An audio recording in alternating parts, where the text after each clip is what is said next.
ਬੱਚਿਓ ਅੱਜ ਦੇ ਐਮਏ 3rd ਸਮੈਸਟਰ ਦੇ ਇਸ ਵੀਡੀਓ ਲੈਕਚਰ ਦੇ ਵਿੱਚ ਤੁਹਾਡਾ ਸਵਾਗਤ ਹੈ। ਅਸੀਂ ਉਦੋਂ ਅਮਰੀਕਾ ਵਾਲਾ ਜਿਹੜਾ ਪੋਰਸ਼ਨ ਕਰ ਰਹੇ ਹਾਂ ਉਹਦੇ ਵਿੱਚ ਅਸੀਂ ਤਿੰਨ ਜਿਹੜੇ ਇੰਪੋਰਟੈਂਟ ਕੁਐਸਚਨਸ ਹੈਗੇ ਆ। ਇੱਕ ਕੁਐਸਚਨ ਦੇ ਮਤਲਬ ਤਿੰਨ ਤਰ੍ਹਾਂ ਨਾਲ ਉਹੀ ਕੁਐਸਚਨ ਤੁਹਾਨੂੰ ਜਿਹੜਾ ਪੁੱਛਿਆ ਜਾ ਸਕਦਾ ਹੈ। The Constitution of USA is like that of Britain is an living and fecund system. Discuss. ठीक है, मैं ਤੁਹਾਨੂੰ ਲਿਖਾਏ ਸੀ ਉਦੋਂ ਕੁਐਸਚਨ ਤੇ ਮੈਂ ਥੋੜਾ ਜਿਹਾ ਤੁਹਾਨੂੰ ਇਹ ਵੀ ਦੱਸਿਆ ਸੀਗਾ ਕਿ ਜਿਹੜਾ ਅਮਰੀਕਨ ਕਨਸਟੀਟਿਊਸ਼ਨ ਦਾ ਇਤਿਹਾਸ ਹੈ ਉਹ ਵੀ ਇਹਦੇ ਵਿੱਚ ਜਿਹੜਾ ਹੈ ਥੋੜਾ ਜਿਹਾ ਉਹਦੀ ਵੀ ਅਸੀਂ ਜਿਹੜੀ ਹੈ ਚਰਚਾ ਜਿਹੜੀ ਆ ਉਹ ਕਰਨੀ ਹੈ। ਸੋ ਮੈਂ ਅੱਜ ਦਾ ਜਿਹੜਾ ਆਪਣਾ ਲੈਕਚਰ ਹੈਗਾ ਉਹ ਸ਼ੁਰੂ ਕਰਦਾ। ਮੈਂ ਤੁਹਾਨੂੰ ਦੱਸਿਆ ਸੀਗਾ ਕਿ ਇਹਦੇ ਵਿੱਚ ਇਹ ਕੁਐਸਚਨ ਤੁਹਾਨੂੰ ਦੂਸਰੀ ਤਰ੍ਹਾਂ ਇਦਾਂ ਪੁੱਛਿਆ ਜਾ ਸਕਦਾ, constitution of USA is a skeleton which customs, the exigencies of party warfare, national emergencies, economic development have clothed with flesh which national faith and love have imbued with life. ਸੋ ਇਹ question ਨੂੰ ਇੱਕ ਤਾਂ ਆਪਾਂ ਇਹਦੇ ਵਿੱਚ ਦੇਣਾ ਹੈ ਕਿ ਜਿਹੜਾ ਅਮਰੀਕਾ ਦਾ ਕਨਸਟੀਟਿਊਸ਼ਨ ਹੈ ਇੱਕ ਗਰੋਇੰਗ ਕਨਸਟੀਟਿਊਸ਼ਨ ਹੈ, ਇੱਕ ਵੱਧਦਾ ਫੁੱਲਦਾ ਹੋਇਆ ਸੰਵਿਧਾਨ ਹੈਗਾ। ਦੂਸਰਾ ਇਹਦੀ ਕਿਹੜੇ ਸਰੋਤ ਹੈ ਜਿਨ੍ਹਾਂ ਦੇ ਆਧਾਰ ਉੱਤੇ ਇਸ ਕਨਸਟੀਟਿਊਸ਼ਨ ਦਾ ਜਿਹੜਾ ਹੈ ਮਤਲਬ ਗਰੋਥ ਹੋਈ ਹੈ। ਸੋਰਸਿਸ ਆਫ ਗਰੋਥ ਕਿਹੜੇ ਹੈ? ग्रोथ बाय लॉज हुई है, फिर ग्रोथ बाय अमेंडमेंट्स हुई है, फिर ग्रोथ बाय जुडिशियल डिसीजंस हुई है, फिर उस तो बाद अगर ऐसी गल करिए ग्रोथ बाय यूजेज हुई है। ये कुछ सोर्सेज है जिहदे आधार उत्ते ये कहा जाता है कि या तो अमेरिका का कॉन्स्टिट्यूशन जिहड़ा है वो इंग्लैंड वाला है और एक लिविंग फिकंड सिस्टम हैगा। सो कल असी गल कर रहे थे आर्टिकल्स ऑफ कॉन्फेडरेशन की गल की सी। उस तो पहला असी ये गल की सी कि जो अमेरिका का संविधान जिहड़ा है फिलडेल्फिया कन्वेंशन ने जिहड़ा सीगा वो तैयार जिहड़ा है वो कीता सीगा। सो ये गल की सी कि फेडरलिस्ट दो ग्रुप्स बन गए, एक ने जिहड़ा सीगा वो सारी गल आपां जिहड़ी है वो कर चुके हैं। ते हुण अज दा जिहड़ा अपना लैक्चर हैगा उहदे विच असीं जिहड़ी है ये क्वेश्चन नूं जिहड़ा आपां लिखना जिहड़ा है वो शुरू करांगे। हुण लिखो इहदी भूमिका लिखो। कुछ विचारकों अनुसार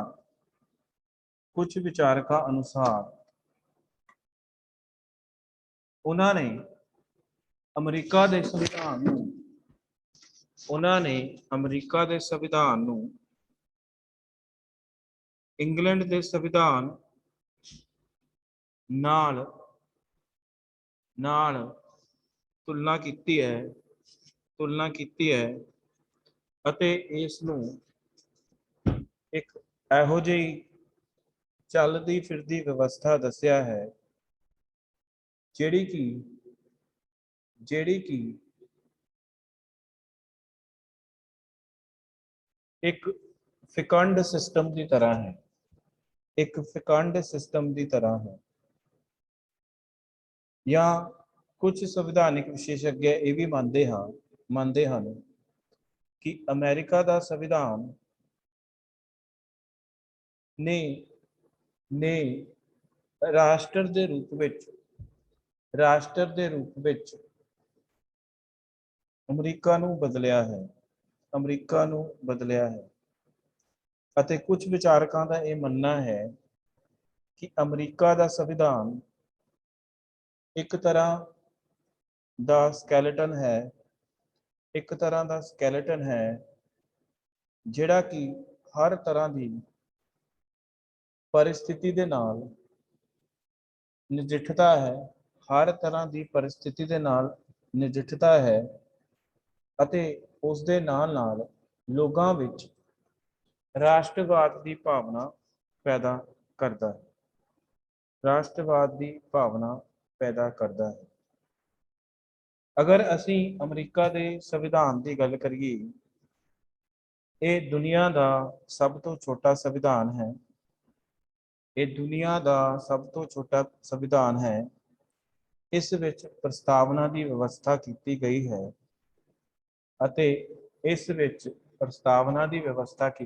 है इस दे नाल इस संविधान में 7 धारावां हैं। ये एक कठोर संविधान है क्योंकि क्योंकि इस विच शोध करन दी प्रक्रिया बहुत जटिल अते मुश्किल है, बहुत जटिल अते मुश्किल है। पर इसका ये अर्थ नहीं, पर इसका ये अर्थ नहीं कि कठोर संविधान होने के कारण, कठोर संविधान दे होने के कारण ये संविधान, इस संविधान का विकास होया है, इस संविधान का विकास होया है अते ये हर तरह दीयां परिस्थितियां नूं नजिठण विच, हर तरह दीयां परिस्थितियां नूं नजिठण विच कामयाब होया, हर तरह दीयां परिस्थितियां नूं नजिठण विच कामयाब होया है। इसने इसने राष्ट्र के रूप विच, इसने राष्ट्र के रूप विच अमरीका नूं आर्थिक रूप नाल, अमरीका नूं आर्थिक रूप दे नाल विकास करन दे विच, विकास करन दे विच मदद की, विकास करन दे विच मदद की है।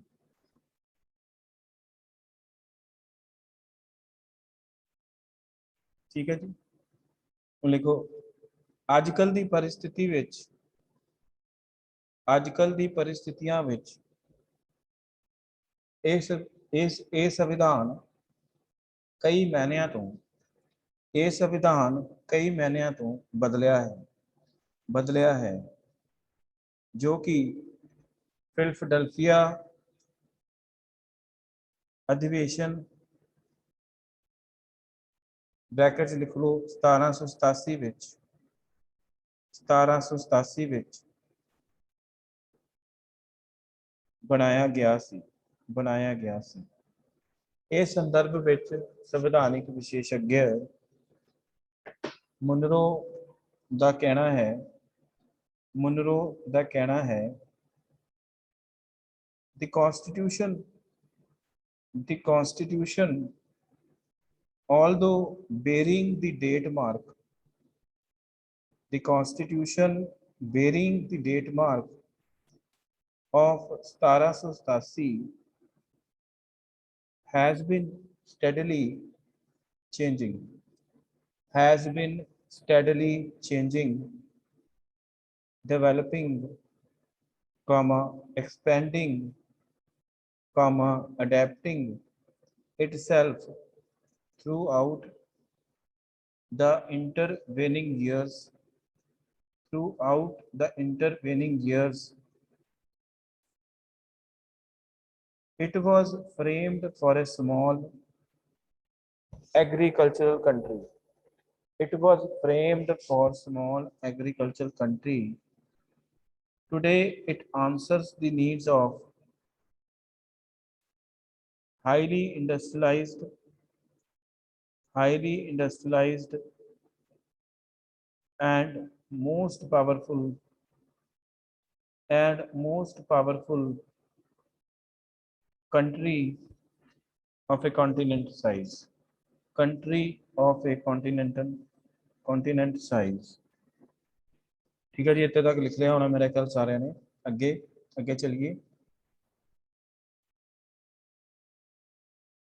अमरीका के संविधान की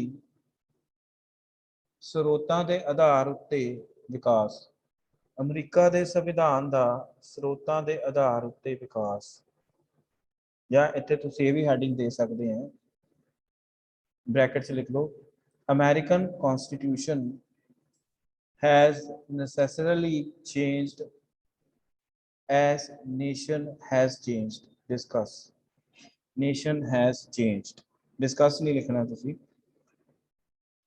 अमरीका के संविधान ਅਤੇ विकास विच, अमरीका के संविधान ਅਤੇ विकास विच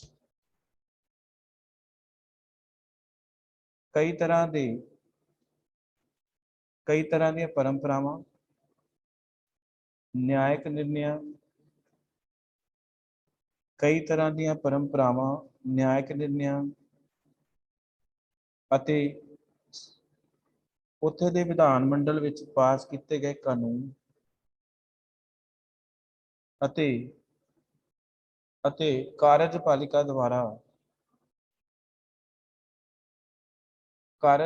ਦੁਆਰਾ ਸੰਵਿਧਾਨ ਵਿੱਚ ਕੀਤੀਆਂ ਗਈਆਂ ਵਿਵਸਥਾਵਾਂ ਤੇ ਨਿਰਭਰ ਕਰਦਾ ਹੈ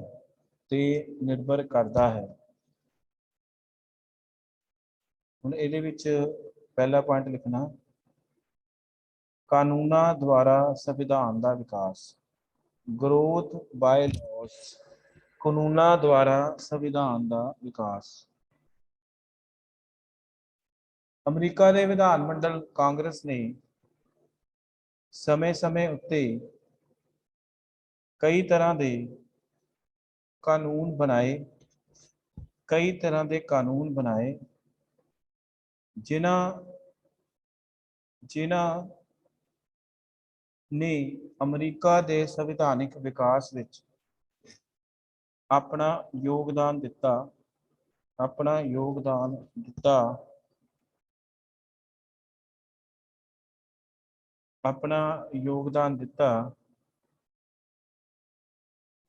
ਉਦਾਹਰਨ ਦੇ ਤੌਰ ਤੇ ਅਮਰੀਕਾ ਦੇ ਸੰਵਿਧਾਨ ਦੀ ਧਾਰਾ 3 ਵਿੱਚ ਇਹ ਕਿਹਾ ਗਿਆ ਹੈ there shall be one supreme court and such inferior courts Congress may time to time ordain and establish.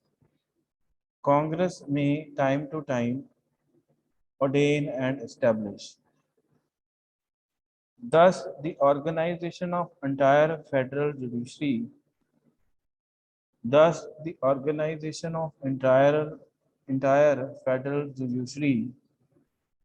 was left to federal structure bracket Punjabi ਦੇ ਵਿੱਚ ਵੀ ਲਿਖ ਲਓ। ਅਮਰੀਕਾ ਦੇ ਸੰਵਿਧਾਨ ਦੀ ਧਾਰਾ 3 ਵਿੱਚ ਇਹ ਉਲੇਖ ਕੀਤਾ ਗਿਆ ਹੈ ਕਿ ਅਮਰੀਕਾ ਵਿੱਚ ਇੱਕ ਸੁਪਰੀਮ ਕੋਰਟ ਹੋਵੇਗਾ ਅਤੇ ਹੋਰ ਸਾਰੇ ਅਤੇ ਹੇਠਲੀਆਂ ਅਦਾਲਤਾਂ ਹੋਣਗੀਆਂ ਜਿਵੇਂ ਕਾਂਗਰਸ ਬ੍ਰੈਕਟਸ ਲਿਖੋ ਉੱਥੇ ਦਾ ਵਿਧਾਨ ਮੰਡਲ, ਉੱਥੇ ਦਾ ਵਿਧਾਨ ਮੰਡਲ ਸਮੇਂ-ਸਮੇਂ ਉੱਤੇ ਇਸ ਦੀ ਵਿਵਸਥਾ ਕਰੇਗਾ। ਜਿੱਦਾਂ ਉੱਥੇ ਦਾ ਵਿਧਾਨ ਮੰਡਲ ਇਸ ਦੀ ਵਿਵਸਥਾ ਕਰੇਗਾ, ਤਾਂ ਸਿੰਪਲ ਕਰ ਲਓ, ਇਸ ਦੀ ਵਿਵਸਥਾ ਕਰੇਗਾ। ਇਸ ਕਰਕੇ ਕਾਂਗਰਸ ਨੇ 1789 ਵਿੱਚ ਇੱਕ ਜੁਡੀਸ਼ਰੀ ਐਕਟ ਪਾਸ ਕੀਤਾ ਜਿਸ ਵਿੱਚ ਅਮਰੀਕਾ ਦੀ ਨਿਆਇਕ ਵਿਵਸਥਾ ਦਾ ਢਾਂਚਾ ਤਿਆਰ ਕੀਤਾ ਗਿਆ। It fixed the number of judges. ਉਹਨਾਂ ਨੇ ਜੱਜਾਂ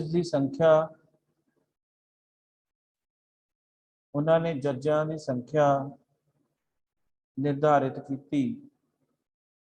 ਇਸ ਦੇ ਨਾਲ ਜੱਜਾਂ ਦੀ ਤਨਖਾਹ ਅਤੇ ਭੱਤਿਆਂ ਅਤੇ ਇਸ ਦੀ ਕਾਰਜ ਖੇਤਰ ਨੂੰ ਵੀ ਨਿਸ਼ਚਿਤ ਕੀਤਾ ਗਿਆ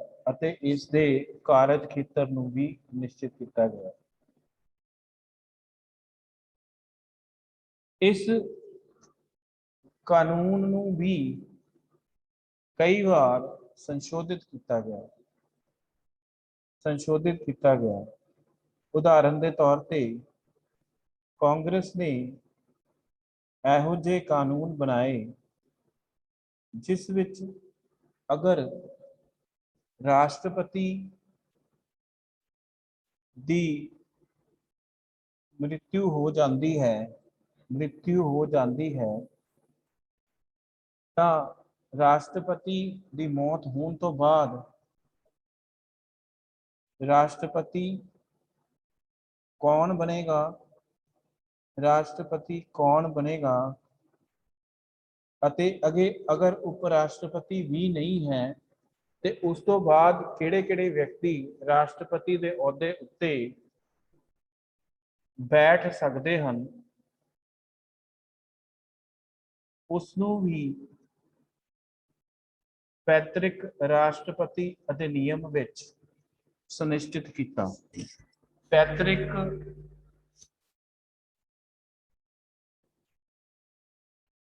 राष्ट्रपति अधिनियम विच सुनिश्चित किया। उन्होंने इट इज कांग्रेस, एक विचारक अनुसार it is Congress that has prescribed the rules, that has prescribed rules regarding the procedure of lawmaking.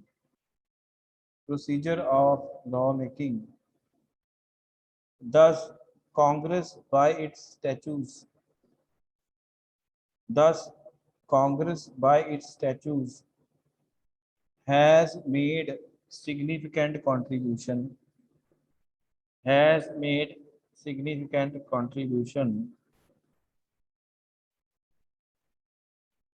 regarding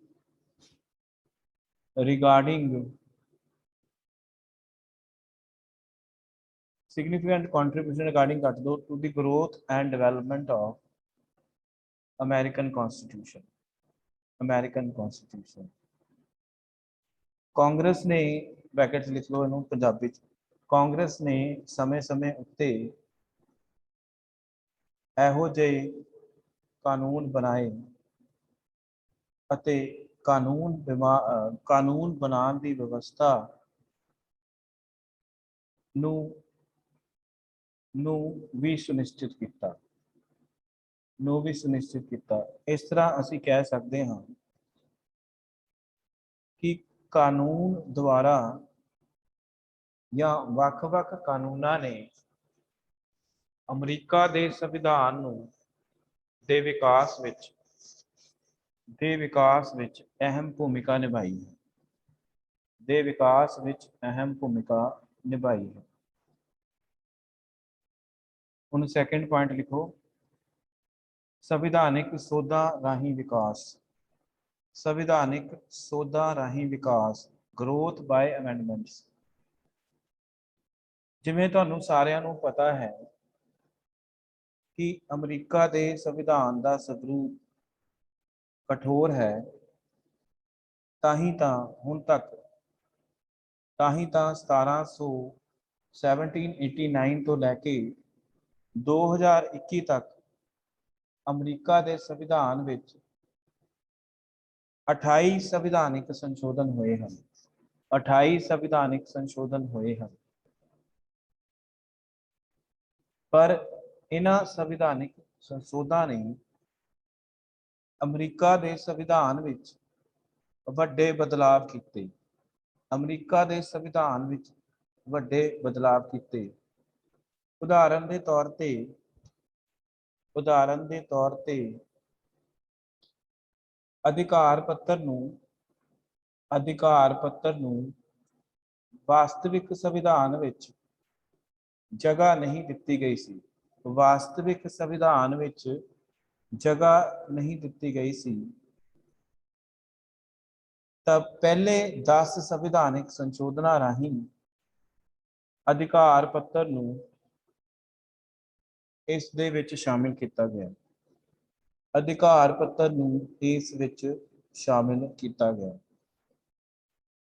ठीक है जी, इस विच शामिल किया गया। इस तो इलावा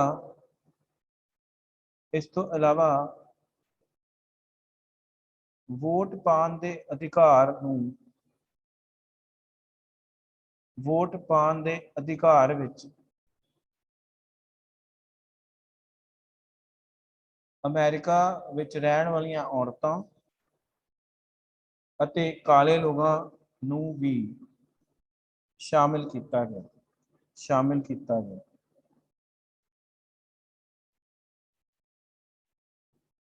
इस तो इलावा सैनेटरां दे चोण नूं प्रत्यक्ष किया गया। सैनेटरां दी चोण नूं प्रत्यक्ष किया गया। इस तरह संविधान विच 22वां संविधानिक संशोधन राहीं इस तरह संविधान विच 22वीं सोध राहीं इस गल की व्यवस्था की गई कि कोई भी व्यक्ति राष्ट्रपति के अहुदे ते 2 वार तो ज़्यादा नहीं बह सकता, 2 वरी तो ज़्यादा नहीं बह सकता और इसनूं फिक्स किया गया ठीक है जी। नेक्स्ट पॉइंट देखो, ग्रोथ बाय एग्जैक्टिव, कार्यपालिका द्वारा इसका विकास। कार्यपालिका द्वारा इसका विकास अमरीका के संविधान के विकास विच कार्य साधकी निर्णय ने अहम भूमिका निभाई है।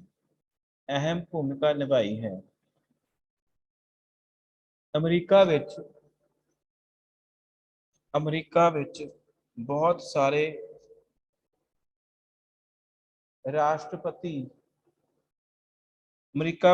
सारे राष्ट्रपतियों ने शक्तिशाली कार्यपालिका की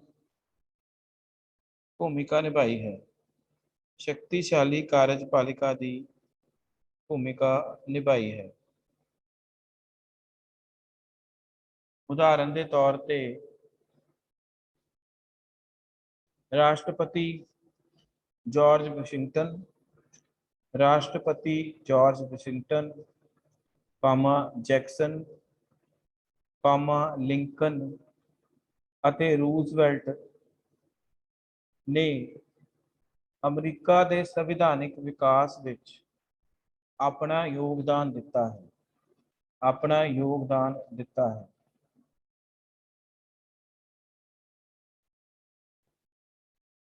अमरीका के संविधान विच मंत्रिमंडल या राष्ट्रपति मंत्रिमंडल की कोई व्यवस्था नहीं है, पर उथे राष्ट्रपति ने अपने मंत्रिमंडल की व्यवस्था की समय-समय उत्ते प्रमुख निर्णय लैण